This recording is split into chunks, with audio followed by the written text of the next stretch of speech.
Chapter 5 Gates of Silence by Sally.LE. The palace gates rose before them, towering, stern, carved from pale stone that reflected the last rays of dusk. Torches ignited along the walls, standing firm despite the evening breeze. Emma tightened her grip on the horse's saddle.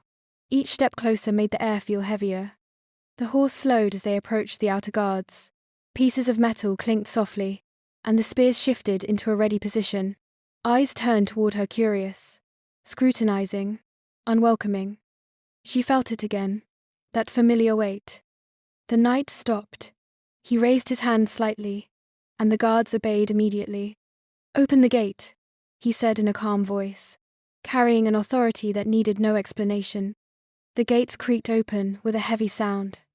Emma swallowed. So it was true. He was not just a knight. He was known here. They crossed the first courtyard.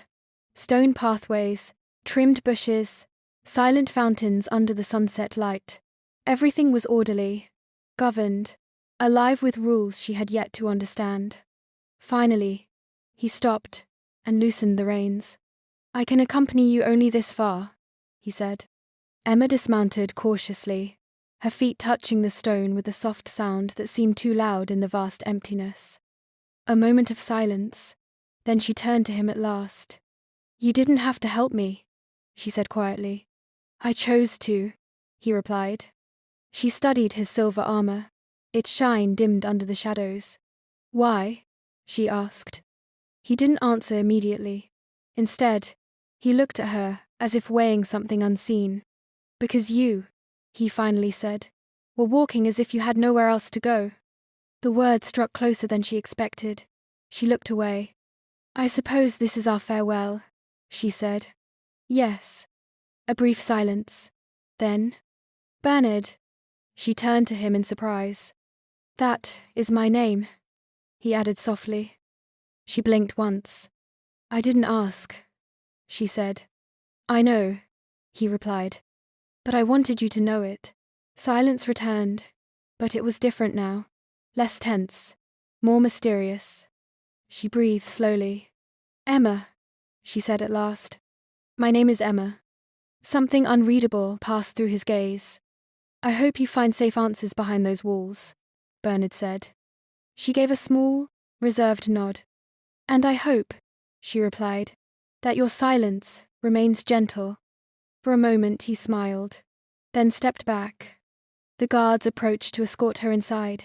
Emma faced the palace doors. Whatever awaited her beyond them, there would be no way back. She did not look back, even once. Bernard stepped back a few paces. Inside him, a question spun, that he dared not speak aloud. What has a simple girl brought to a place as frightening as this? The world saw it as the most beautiful and powerful place in the kingdom. Yet he knew the truth. This palace was not as it seemed. Its walls did not protect, they devoured. Its power did not elevate, it corrupted. He knew, with certainty, that a place like this did not suit her, that something pure in her eyes, that silent clarity, might be the first to be tainted here. And he was afraid. Afraid in a way he had never admitted. Yet he had no means to act. Not yet. Not for now. Chapter 6 Where the Scent Breathes by Sally.LE.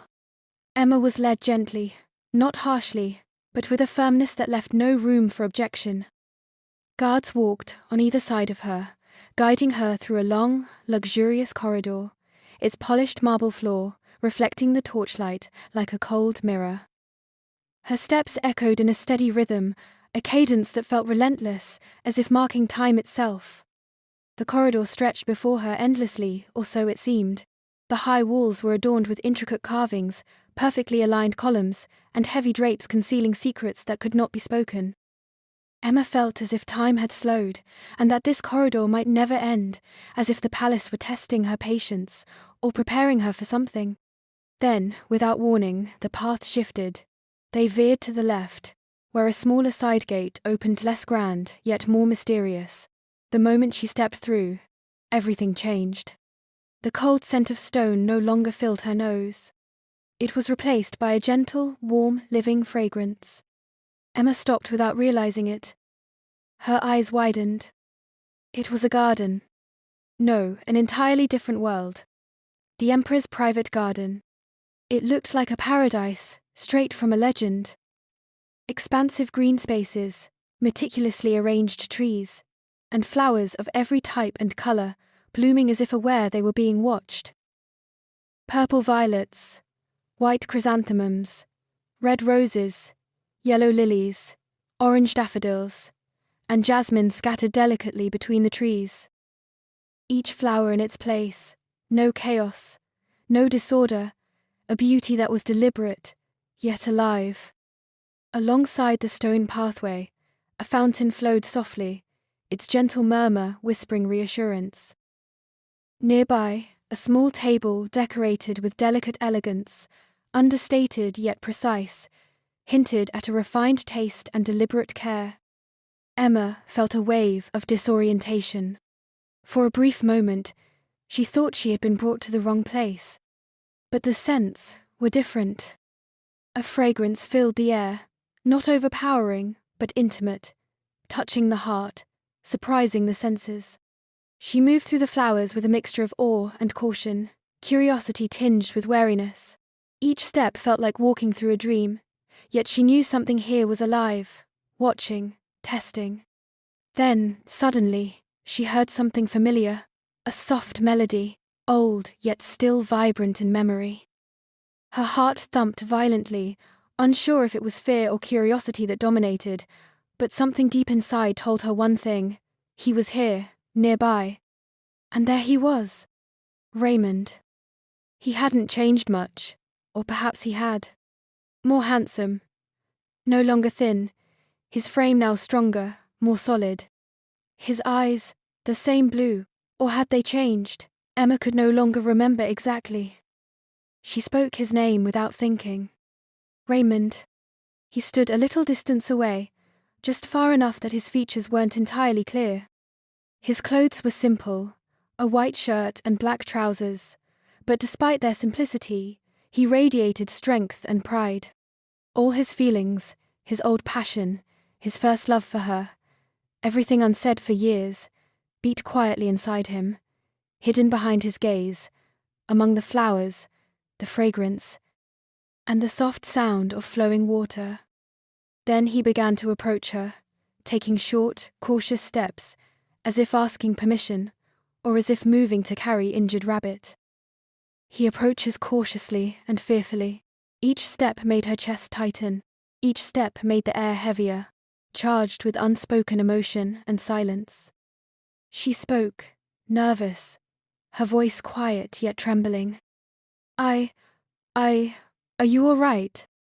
He paused for a moment, weighing everything inside him, every feeling, every old longing without speaking. His eyes alone conveyed it all, enough for Emma to feel everything unsaid, every hidden love, every lingering desire despite the years. The garden, the scent, the sounds, everything around her had suddenly become a stage for her past, her present, and perhaps her future as well.